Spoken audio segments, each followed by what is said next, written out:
దోసకాయ పచ్చడి.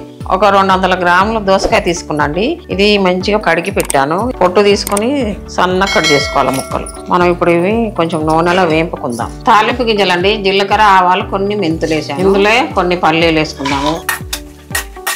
పచ్చిమిరపకాయలు ఒక 10-15 వేసుకోవాలండి. ఒక చిన్న టమాటా కట్ చేసుకున్న, 2 రెమ్మలు కరివేపాకు, ఒక చిటికెడు పసుపు వేసుకోవాలి. అలాగే కొద్దిగా ఇంగు వేసుకోవాలి. ఈ కడాయి వేడితోటే దోసకాయ ముక్కలు మగ్గిపోతాయండి. మనం మూత పెట్టుకొని ఇలా వదిలేద్దాము.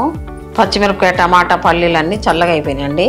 మనం మిక్సీ పట్టుకుందాం. ఇప్పుడు ఒక 10 ఎల్లిపాయలండి. దోసకాయ ముక్కలు చల్లగా అయిపోయినాయండి. మనం మిక్సీ జార్లో వేసేసుకొని కచ్చా పచ్చా చేసుకోవాలి.